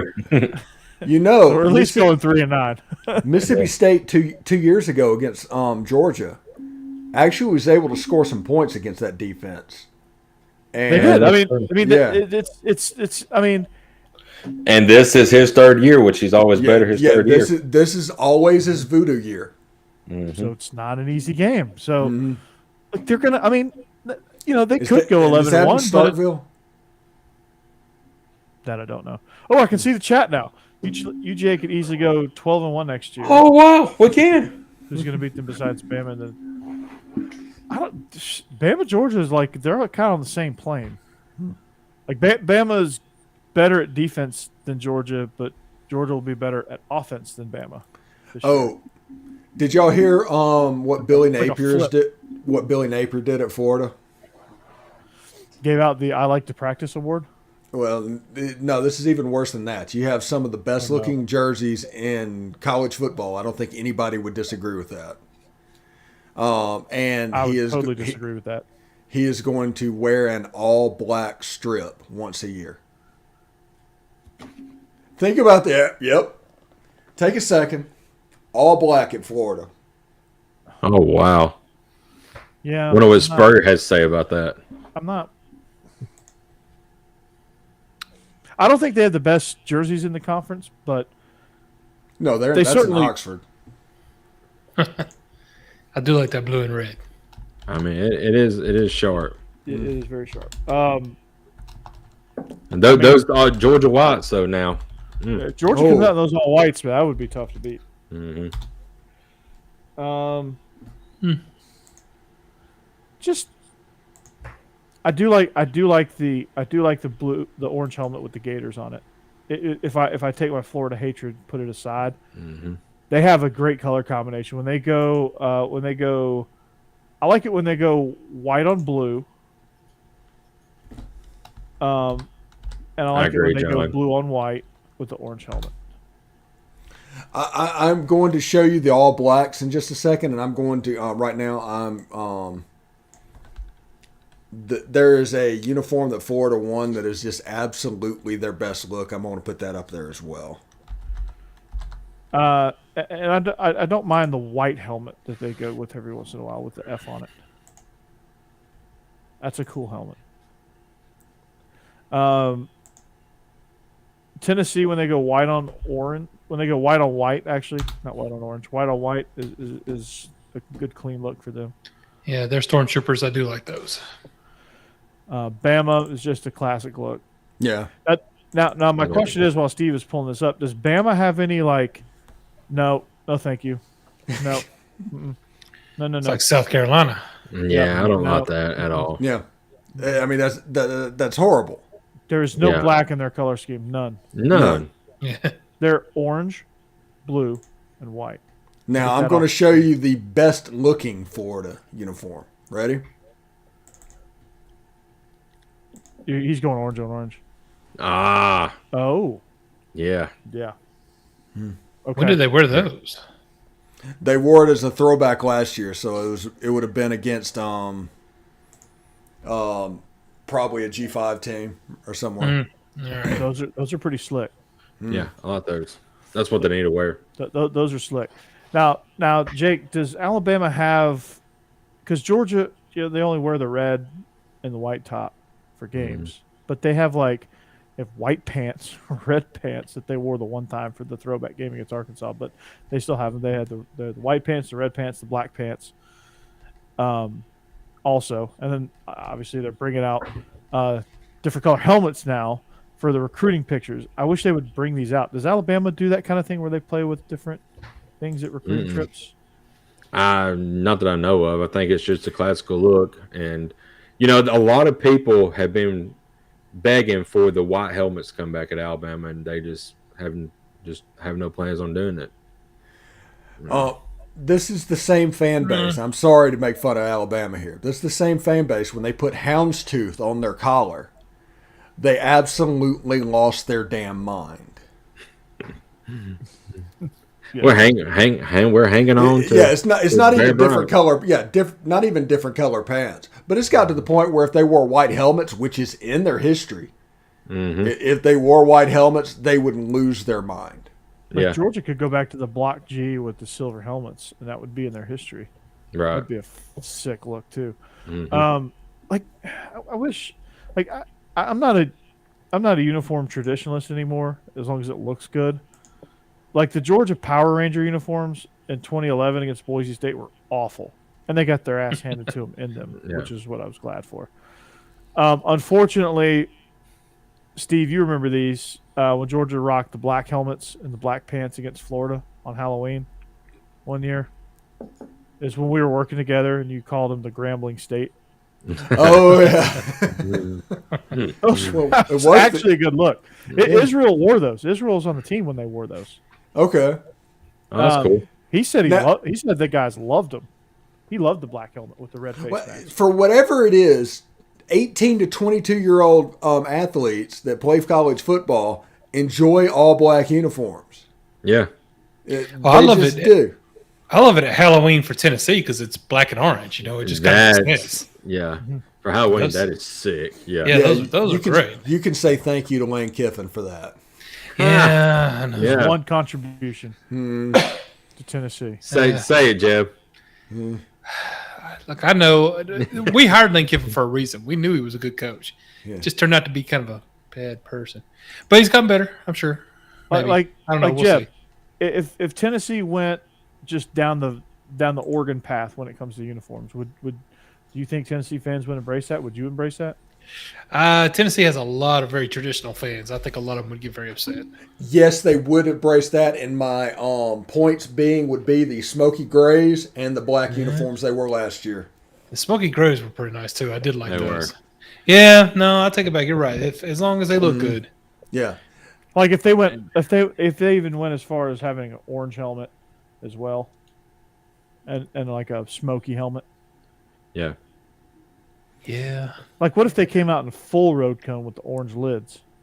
Honestly, I'd personally like to see some different combinations. I'm kind of like you. I'm not one of the purists that wants all the old uniforms and think that's the only thing that looks good. I like the idea of kind of mixing it up from time to time, but I think one or two games a year. Yeah, Lane Kiffin, 2009. Yeah, he kind of left in the cover of dark, kind of like Tuberville did at Ole Miss, go to Auburn. Yeah. But we were the beneficiary of that. So and how Tuberville left Cincinnati to go to Texas Tech too. That was Lane had to go through some growing pains. Yeah. He went through them. But and I think it was left Texas Tech to go to Cincinnati, actually. Yeah. Oh, other way around, yeah. And we had Franchione leave, and go to A&M. So yeah, Alabama's got the Mike Price story. So yeah, we got the Mike Price story. And then they had Mike Price come in, get introduced as head coach, go to the strip club, and get fired. Let's take my corporate credit card to the strip club and let's go. What a dummy! Sounds like Urban Meyer in Jacksonville for some reason. Oh yeah, that's what it reminds me of. That worked out great, didn't it? Yeah. Urban Meyer in Florida, like his recruiting pitch was an AR-15. Oh my gosh! Hey, you can join the Crips and the Gators. Yeah. Jesus. Yeah, it was brutal. Yeah, they did. They did. Don't worry, we have a pastor. We have a pastor on campus. His name is Tebow. Yeah, that's what it is. You were balancing it out. Yeah, it's like good. That's the reason Tebow had to do everything he did, because they were straight evil. They were like, Did some of our guys kill a few people? Yeah, sure. But Tebow, basically God's nephew. Tebow blessed him. Yeah. Yeah. I just can't believe that Tim Tebow actually threw passes to Aaron Hernandez. Oh my God. That just makes my mind just explode. And I mean, they were dynamic with each other, but dang. And then Tom Brady embraced him. Mm-hmm. Yeah. Tom Brady was like, "Yeah, hey, we should get this Aaron Hernandez guy involved." Mm-hmm. Oh boy. Meanwhile, it's okay. I'm gonna go watch some film, and then it's 9:00, so time to go murder somebody. Well, after Hernandez, that's when Gronk come in, right? So I mean, it kind of worked out well. Yeah. For them, so They kind of came in together, didn't they? I think they may come in together. Yeah. I think they came in together. They were kind of like the 1-2 punch. Mm-hmm. I think, Jeb, by the way, you talked going off what Cassie said. That baseball team, I don't know anybody who's going to beat Tennessee in the those college. black uniforms are sick. I keep waiting. Yeah, I keep waiting for it to be some kind of big disappointment, but it hadn't happened. They have been great. They absolutely broke Ole Miss. Yeah. They lost. Although y'all got into the tournament, congratulations. Yeah. You know what they call the last person to graduate from medical school? Doctor. Doctor. Yeah. Oh. But yeah, no. Tennessee is just, they're playing at another level this year. I don't know how Georgia got into a regional. Yeah. They got into UNC's regional. Mm-hmm. Yeah, the SEC got a lot of teams in. Tennessee was raising y'all's RPI up. You're welcome. Yeah, Tennessee, they just do everything. I mean, they do small ball. They can hit homers when they need to. I mean, it's just they did. I think they had a guy on third with like one out and bunted him in. I mean, that was incredible. My one concern for Tennessee has not reared its ugly head yet. But my one concern with Tennessee was that they were going to get too emotional and start making errors and beat themselves, because that's what overly emotional baseball teams do. They beat themselves. Right. You can't beat them unless they beat themselves. Tennessee has not done that yet, to their credit. They locked in and won the SEC tournament. And I want they had that pitcher who throws like 105 miles per hour. I bet that hurts when you get hit by a 105 mile per hour fastball. Oh, I bet that leaves a freaking bruise for a month. It hurts when you get hit by a 70 mile per hour fastball. What are we talking about? That's true. Yeah. Back in the day when we played ball, you would have like a 90 mile an hour fastball pitcher, and he was like really good and everything. And then if somebody came out and threw like 96 or 97, it actually just looked like it was like 4 times faster than it actually was because of how it looked. Tennessee comes out with pitchers that start and throw 97 miles an hour, and then they bring a guy out of the pen that throws 105. I know. It's not fair. Good year. I mean, yeah. It must be nice. The kid from Little Big League in the bullpen for him. Yeah. You mean Henry Rowengartner from Rookie of the Year? Yeah. Yeah. Rosenberger, you're going in. That guy be throwing to me. I'll be at the plate, and I'll just hit the glove of the catcher snap with catching the ball, and I'll be like, "What just went by me?" What? Yeah, I mean, that's how it probably looked like. The hell was that? I know it. Yeah. You hear the glove pop, and you're like, "Wait a second." Yeah. Was I supposed to swing? No, I didn't see it. Although I saw Tim Elko from Ole Miss. This is the highlight of that Ole Miss Tennessee series. Completely take a 105 mile an hour fastball and deposit that over the fence. Yeah, that's right. Well, that's the one thing about 105 mile an hour fastball. If you hit it, it's going a long way. Yeah, it's going out. It's going out. So it's either feast or famine. Chicken salad or the rest. Mm-hmm. It's so Georgia plays VCU on Friday in the regional with North Carolina, and I forget who the third team is in that, or the last team. So it's North Carolina, Georgia, VCU, and somebody. About to tell you. Georgia baseball.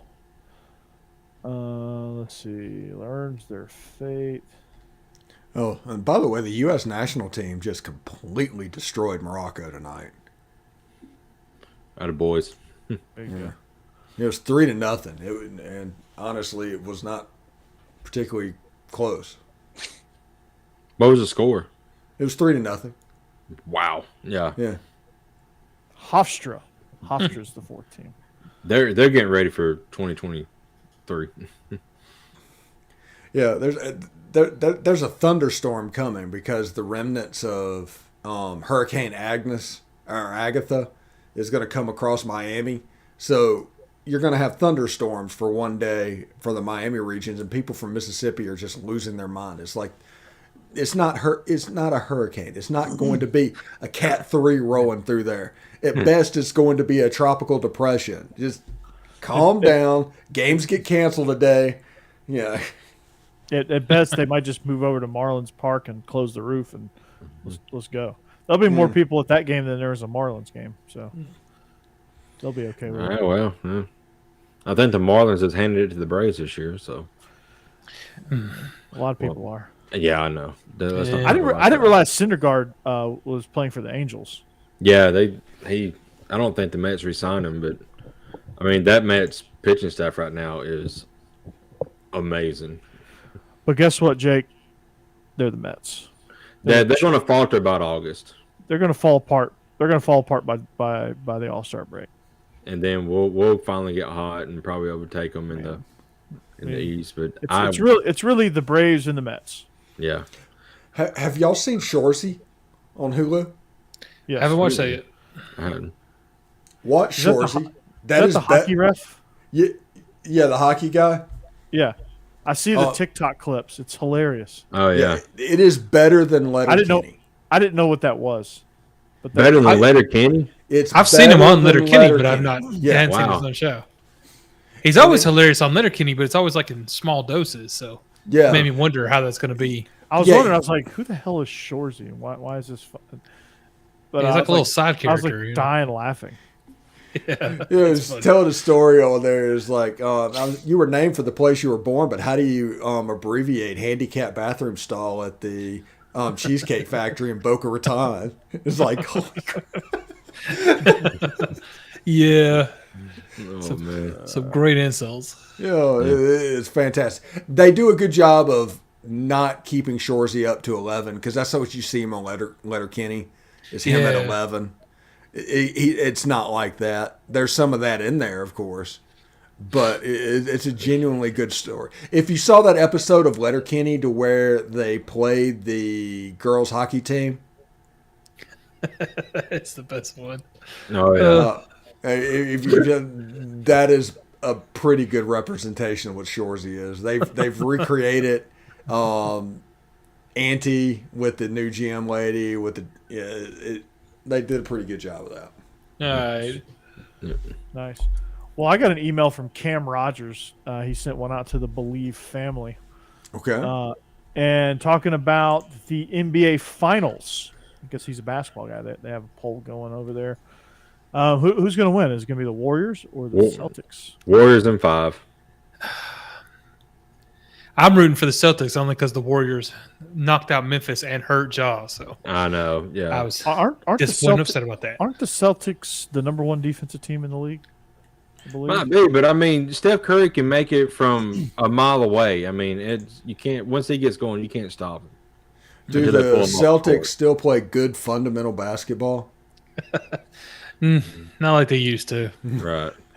I catch your drift, Steve. No. Yeah. I'm picking up what you're putting down. Not those days anymore, unfortunately. I mean, good. I mean, Jeb looked that up earlier, so. Yeah. There was definitely not looking any more of it up. There was a bunch of lunch pail guys on that team. Just guys that just lived in the gym. Yeah. Gym rats, first in, last out. Coach's kids. The irony is, the reality of it is the greatest trash talker in the history of the NBA was Larry Bird. Yeah. Yeah. It's some fun stories when you hear about what he used to do to people. He goes, "You're going to guard me with him?" Yeah. I also saw I'm one going for 60. Yeah. I saw one of Larry Bird where he told somebody, he's like, I'm going to put up 48 on you tonight. And the guy was like, no, you're not. He put up 48 on the guy. I mean, it's crazy.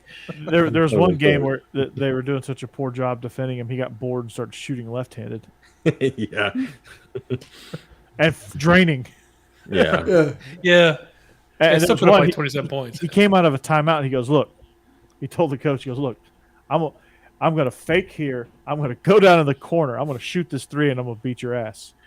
Since we're talking about Larry Bird, is he a top 5 of all time NBA player? Oh yes, I agree. Yeah, there are so many good ones. I don't know. I'm well. I mean, okay. So I mean, the obvious two are the debate. Right. You can if Michael flip, and LeBron. You can flip either or. Michael's by himself. You could almost put it at the next one at number 3 because Michael's number 1 all by himself. Yeah, no, I agree with that. But, I agree 100%. So you got to have LeBron and Kobe. So let's say LeBron, Kobe, Kareem, Bird, Magic, Dr. J, Olajuwon, Shaq, Wilt Chamberlain, Bill Russell. There's 10. Pretty good list, actually. Yeah. Bob Cousy, Jerry West. You want a hot take? And this applies to Kareem Abdul-Jabbar, Wilt Chamberlain, and Bill Russell. If you were a center playing back then, I don't care. You don't belong in any top 5, top 10 because not Kareem. I'll give you Wilt. I'll give you Bill. He scored so much because he had an unguardable shot because he was 7'2". Right, you can't defend that. He was just really good at making that shot. Yeah, Olajuwon scored so easily because he had an unblockable shot. The dream shake. Shaq scored so much because he was a runaway freight train, 7'1", 350 pounds that ran like a point guard. Yeah, that's. But Magic Johnson actually played center in the NBA and point guard. Yeah, you could not ask Kareem or Wilt or anybody else to do that. Yeah, but they had to change the rules for Wilt. I don't know. Right. And I realized the others now had to play under those new rules, so it's different. But it's hard to compare, though. I think you could drop Wilt in today's game, and he'd be good. Well, it's because he's 7 foot tall. Yeah, of course. Well, a lot of 7-footers ain't got good feet work. You know, honestly, he's a 7-foot athlete. A lot of 7-footers trip all over themselves. But right. You had the best NBA players are small forwards, in my opinion, or essentially small forwards. And I put Magic Johnson in that category because he would essentially be in that same type of guy. So you have the Larry Bird, you have Magic Johnson, you have Michael Jordan, Kobe Bryant. Those are all 2s and 1s. No, right. I'm saying that they're in that body type. You have Michael Jordan, who was 6'6" or 6'7". You have Magic Johnson, who was 6'9". They was in between. They weren't overly tall, but they weren't Steph Curry out there. Steph Curry will never be mentioned in the greatest of all time, other than shooting. He should be. He's a great player. Yeah, he's a great player, but he will never be on that list. Now, I think say... You know who else will never be on that list because he just made some bad life choices and decided to leave? Kwame Brown? No. He will never be on that list, though. Technically, you're right. Kevin Durant. Oh, yeah. So Durant is an all-time talent. Like he can play in the post. He can shoot. He can drive. He can score. He can block. I mean, he can do just about everything. He's 7 feet tall. When you think of the Brooklyn Nets or the New Jersey Nets, who do you think of? I go immediately to Kerry Kittles. And that tells me, man, that franchise hasn't been good very much. I go to Vince Carter or Jason. Vince Carter, Jason Kidd is when I growing up watching that when they went to the finals. Mm-hmm. Okay, that one year, Jason Kidd, Vince Carter, Kerry Kittles was on the team. Kenyon Martin. They had a really sporty team then. They didn't win it though, did they? No, they got swept. I think. Yeah, I think they did. I think they got swept by the Lakers. Yep. With Kobe and Shaq. Okay. Yeah. Wasn't nobody gonna be. I mean, gosh, it's like the Sixers gave a valiant effort against the Lakers that one year, but it wasn't gonna happen. AI wasn't gonna. They need it to practice. Practice. Yeah. We're talking about practice. We're talking about practice.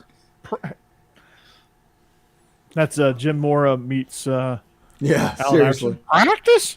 Practice. Talking about practice. We're just trying to blend them together on this show.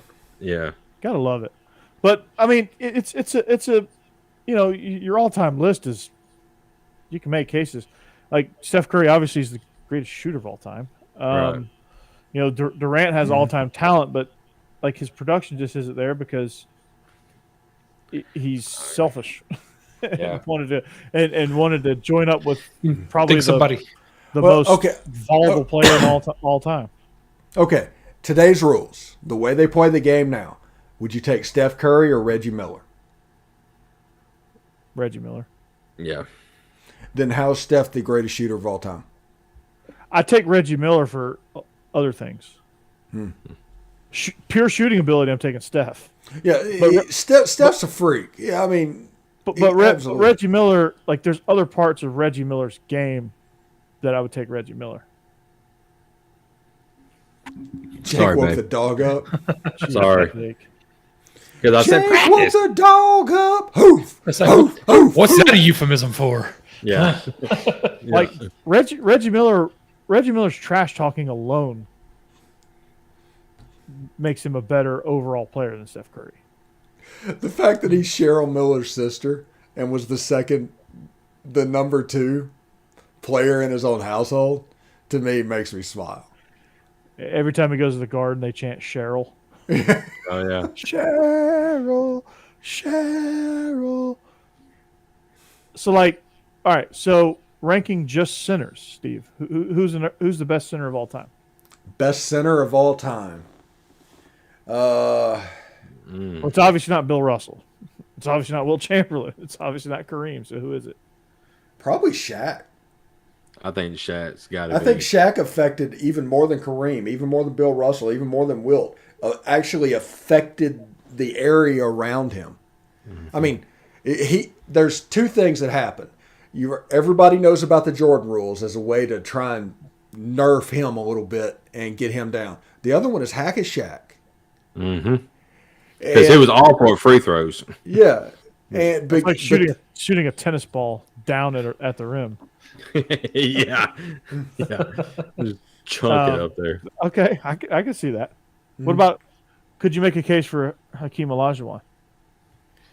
I could make a case, but I know it was Dikembe Mutombo that did this, by the way, but his commercial doing that is just hilarious. Yeah. But I did like Hakeem Olajuwon in Phi Slama Jama, the 30 for 30. He won 2 championships, too. Yeah. I'm going to tell you a center who has all that, but Olajuwon carried those Rocket teams. Injuries. Him and Vernon Maxwell, I think. Yeah. Injuries killed any kind of momentum we had to be one of the best, and that's Yao Ming. I really, but injuries killed his career. I know. But he was too big and slow and clunky. But, Probably why he got injured often. Right. Well, yeah, I was going to. There's a reason. These injuries. Speaking of that reminds me of a great Shaq thing. And this was whenever Shaq was at LSU, and he played against BYU and 7'6" Sean Bradley. Wait, Shaq didn't go to LSU. He went to Western University. And they're like, "Oh, Shaq's going to be exposed about this big, tall player. He's 7'6". Nope. Like Shaq blocked his shot like 5 times, scored 30 points. It just completely just embarrassed him to the point where Sean Bradley did not even have a good NBA career after that. Yeah, no, he didn't. Had a great movie career though. Mm-hmm. Yeah, Shaq was ridiculous. Like the way he'd run the floor in Orlando. Oh man. Yeah. It was. And then he got paired up with Kobe. My gosh. I was going to say, that time with the Lakers is just unfair. Yeah. I mean, you got a guy like Kobe who can just drain anything anywhere on the court, and then Shaq inside. Kobe is a clone of Michael. Right. Mm-hmm. Yeah. But obviously you could never put him above Michael because he models the entire game after Michael. Yeah. Copy of a copy. Yeah, he's a Xerox of Michael Jordan. Mm-hmm. But one of the greatest scorers of like this generation of NBA. I'm a big Christian Laettner guy, John. And him in college and those Duke teams was just absolutely phenomenal. You paired him with Grant Hill. I mean, it was unfair. Yeah. Bobby Hurley, Christian Laettner, like bullying Bobby Hurley during the game. Oh, it was great. Mm-hmm.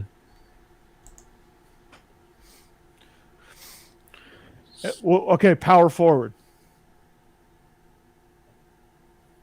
LeBron. He's not a power forward. He's technically billed as a small forward. He's your small forward. Yeah. He's a point forward. But he can play anywhere. He's played center. He's played point guard. LeBron does what he does because of Scottie Pippen, though. Because Scottie Pippen revolutionized the 3 position. Right. Power forward. LeBron weighs like 260 pounds, doesn't he? He weighs 290, but he's a 3. Yeah. He's a 2-3. He's a 2-ish, 3-ish. He's kind of like a hybrid. I don't know any good power forward. Small forward is not Tim really Duncan. much of. Wait. Tim Duncan. The mailman. Yeah.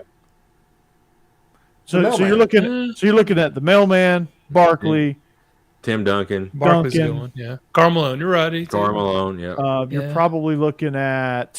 That's really the only 3 I can think of. Where think did of Kevin McHale? Dennis because he was one of the greatest defense. Yeah, I was going to say, where did Rodman play? Because Rodman was like a 3-4. Yeah, he was a just dominant defensive player. But I think he played as a 4 on the Bulls because Pippen played the 3. And he'll get like 30 rebounds a game. I mean, it's ridiculous. He got everything that come off that board. Yeah. I mean, it was crazy. What is Giannis? Giannis is like a small forward 4? type dude. Yeah, he's a 3 or 4, right? He's a 3. He's more like a 3, but yeah, the Greek Freak may be the best player right now, in the game. I got a picture from Saints OTAs with Jimmy Buffett and Jameis Winston. So obviously Saints for the Super Bowl, right? There you go. It's 5 o'clock somewhere, Steve. Or Margaritaville, whichever one they go to. Wasting away again in Margaritaville. He's gonna steal some crab legs from Margaritaville. Ooh. Jimmy Buffett better watch out. Yeah. Next Greatest person point says guard. shenanigans, I'm going to pistol whip. Yeah. Greatest point guard. This is tricky because Magic. It seems to be the obvious answer, but you have Isaiah, you have Allen Iverson, you have Jason Kidd, you have John Stockton. John Stockton is the greatest point guard of all time. Yeah, I mean that's Magic Johnson was a better player. Best point guard, John Stockton. I'm gonna go Iverson. Gilbert Arenas. I don't know. Well, not Arenas. Arenas it's going to be. but it's not Arenas. It's going to be a few more years, but it will be John Morant. Just so you know. Yeah. John Morant. I can see that. Yeah. I can see that. He's on that path. He's going to do it. Steph Curry, technically, is a point guard. Curry has got to be up there right now. Yeah. He's technically a point. Yeah, but Steve Nash and Steve Nash. I've got him. Johnson. Yeah. The greatest shooting guard not named Michael Jordan. Are there others? Kobe Bean. Well, okay. Kobe. Ray Allen was really effective, really good. I don't know if Ray Allen was a one of the greatest, specialist, but yeah, he's his build as a shooting guard. Yeah. If we go for he's the a shooting 3, guard, but he's not a complete guy. Yeah, if you look at a 3 or something like that, and Michael Jordan's the 2, is Larry Bird. Mm-hmm. It's not even close. Yeah. So build. Okay, let's do it this way then. Build your all-time starting lineup. Shaq is going to be center for sure. Yeah. It's going to be the 92 Dream Team plus Shaq. Right, yeah. Yeah. Pretty much. Yeah. Magic, Jordan, Bird, Malone, I still can't believe Shaq. as much. I told you I love Christian Laettner and everything, but the fact that he was on the 92 Dream Team is just a joke. They just had to stick one college kid in there just to say they did it. I guess they needed depth. I don't know. I would also sub in. I would also sub Duncan for. I would sub Duncan for Malone. Yeah, Duncan, that hook shot, man. Yeah, that was. You couldn't defend that. No, you couldn't. so I'll put what Steph Curry at point guard. Michael Jordan obviously has to be on it. Mm-hmm. Tim Duncan. You got a Vince Maybe Carter Shaq in at there center. somewhere because he can dunk over 7-foot Frenchies. Yeah, Mhm. Larry Bird, Shaq. Yeah, Bird can trash talk his way. Dang, I want to put this team together on my NBA 2K22 and see how many wins I get. Yeah. But you're going against the computer, so Yeah, that'd be one game we'll probably if score you about lose 60 one, you points. should just quit. You're right. Yeah. Odds to win the NCAA Baseball World Series from betonline.ag. Tennessee 5-2. Nice. Oregon State 6-1. Oklahoma State 10-1. Yeah, they had a good team. Yeah, they're looking good. Miami, Florida 14-1. Stanford 14-1. Virginia Tech 22-1. And then Auburn, Arkansas, LSU, Southern Miss, Texas, and Vanderbilt all 25-1. Van does not look good this year. I don't know how they made that list. Yeah, they obviously lost Jack Leiter and Kumar. Yeah, they have struggled. I mean, they have been giving up. So they've been beat like handily. They still got so Harold. They lost. Yeah. They may have lost Kumar, but they still got Harold. Dang, John, that sucks. Just wait till next year when the new NCAA football game comes out. Allegedly. Oh, and before we get out of here, Johnny Depp won his suit. He did. I'm actually surprised. Was it a 3-piece suit? Yeah. Pinstripes. It was a lawsuit against a public figure, which it's hard to claim libel and win. Yeah, And he was able to it do really it. is. But everybody, he lost basically his livelihood. They weren't going to make any more Pirates of the Caribbean. They weren't going to. He got, I think, Fantastic Beasts got rid of him and all of that because of these accusations. Disney should do a Pirates of the Caribbean movie with him within like a year, right? Yeah, they need to. Yeah, they need to say, okay, maybe you weren't the person you were accused of being. Let's jump back in it. Amber Heard just showed who she was. Oh, yeah. So they canned her on everything now. I don't even think she's going to make the new Aquaman movie. So are you saying they're not going to work together anymore? Somebody talked about her. It's like she really shit the bed with this suit. Great. Yeah. Yeah. Oh, That's boy. right. I love that. I mean, who Although- the hell just shits in their bed just for the hell of it? I mean, God, that's just. You know, That's gonna follow her the rest of her life. the whole thing. Right. There's like, no matter how good looking a woman is, somewhere there's a guy that's sick of her shit. Yeah. Absolutely Johnny true. Johnny Depp was literally, Yeah, he was thinking of literally sick of her shit. John, let me guess. It's because of the Madden series. That's what everybody says. Is because EA has ruined Madden. You know what EA did well though? They're the ones that put out the last Star Trek game, the Fallen Order. Yeah. Star Wars. Star sorry. Wars. Star Wars. Yes, Star sorry. Wars. Fallen Order. Yeah. But Yeah. that was actually a great game, which I I ain't was played it, shocked that but EA that- put out a game that good. Yeah. I haven't played it, but I heard it was really good. I love that game. And they're making a sequel now, so we'll Okay. hope they can continue that streak. But yeah, it's a single player, that's why EA is not really good at that. They do the more, sports games and online stuff, Yeah. but they have been kind of slipping in a lot of games recently. So is 2K going to take Madden, over I'll play. college? No, because I mean, EA still has that with NCAA, don't they? yeah, they have the like exclusive a ton. rights, I think they do. Yeah. So, unfortunately, because the last great NFL game was 2K6, NFL 2K6, I think, 06, that come out from 2K, and that was just absolutely amazing. And it's know been a while since those have been really good. That's Mm-hmm. true.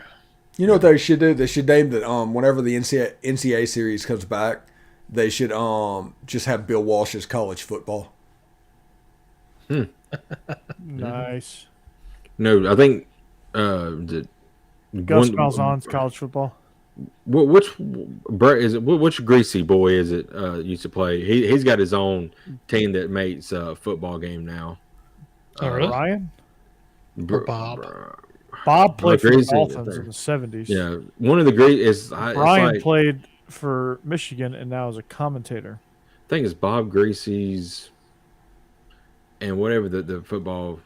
I can't think of what the name of it is, but it's not. I mean, it's just they only have like 3 programmers right now, so there is still in development. They put one out last year that wasn't that great, but this year's new one looks a little bit better, so I may have to check it out. But I just hope when the new one comes out, we don't get left tackle number 58. Oh my god, guard number 62. Yeah, and then like your first recruiting class, you have like Jimmy Sutton. And then next to him is center number 52. Like, yeah. I used to just download rosters. You could get online and do that. Yeah, I mean, I did that every year too, but like it was a pain in the ass. Yeah. Oh, you have the guy that you get in as a recruit that has the same name, like Gerald. You know, I'm like, what is this? Can you come up with something different? I just got lazy at the end of it, and they've gotten lazy really bad with Madden series. Yeah, and the Madden developers are making the new NCAA football game, so that scares the hell out of me. Well, the only good thing about that is you could use players in college and then save the draft class and import it into Madden. I did used to enjoy that. I love doing that. Yeah, I would. You do your road to glory, whatever, and then you can take your road to glory and get drafted. That was fun. Yeah, I enjoyed that a lot. I was always a running back. I thought playing defense. I love like doing the hit stick on people and like getting them injured and stuff. I would get the toss sweep and take it to the house. I won a Heisman at North Carolina. Oh boy! Wow. You know how I know you're lying? And then I turned off the 360. Yep. Corey's out there trying to beat Natron means. Dude, seriously, I had the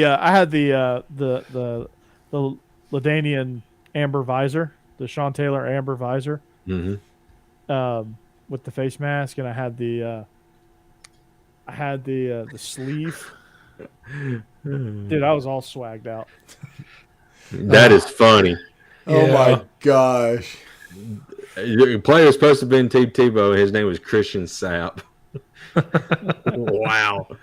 That man. All right, Corey, take us home, buddy.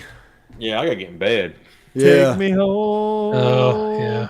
Take me home. Yeah, some people still work, Corey. Oh yeah, that's right. I gotta go to training tomorrow too. Slappies. Well, like 2 o'clock in the afternoon. I gotta be up at 5. Try 8 a.m. I gotta be up at 5. I'll be up at 5 too. It's not like I'm waking. It's not like I get to sleep in with Huck. So Yeah. When he sleeps in, it's 6 o'clock. Let's just put it that way. So I'm trying to stretch this thing so we can go full 2. So I'm out. Our SEC After Dark. We hope you enjoyed our show. If you find us, subscribe, hit that bell notification on YouTube. Find us anywhere you find your podcast. You can look for it, the audio portion of it. You can look for it under the Beasts of the East podcast tree. There, all of our social information is right down below. Jake with Tide Talk Live. Is that the new name? That's the new name. And y'all still doing Best of the West, or yeah, we put that on the shelf? No, we're still, it's just there's not really a lot to talk about right now. But once football season kicks off, the summer gets started, we'll definitely be on every week doing that. Definitely, and check out Steve on the Locked On Ole Miss podcast, and Jeb, we need to get you on another podcast. Oh yeah, well I don't know. I just don't know if I have time. Podcast. Or I play so many video games and stuff. I don't know if I have time for that, but I might think about it. You could join Jake on his video game show. Yeah. I do. I do that every Monday night at 7 o'clock. Oh, really? Y'all could do a video game Manning cast. Oh, there you go. Ooh. Play along. I like it. So- Actually, did they need to be playing and me and Corey do the Manning cast? Yeah, well, that's a good point. Yeah. That is it. Well, we do have some summer episodes that aren't going to be probably very exciting, so I'll be do playing that. Fortnite while we're doing this, so We'll just have it up on Yeah. the screen, and Steve and I are just talking about whatever. yeah. That's entertainment you can't get anywhere else, guys. That's right. Well, check us out. Find us wherever you find us. Follow us on social. If you really want some good commentary, follow Steve at the Stephen Willis. That's some really good commentary. That way. Yeah, whatever. Yeah, it's over there. Follow Jeb's got it easy. Yeah, he just points out. Follow this guy. So, for Steve, for Jeb, for Jake, I'm Corey. This is SEC After Dark. We thank you for yet another episode. We hope you have a great rest of your week, even better weekend. We'll see you back here same time next week. Good night. Roll Tide. Go Dogs. Hotty toddy. Gosh Big almighty. Orange. Who? Who? Huh? What? What? What? Huh?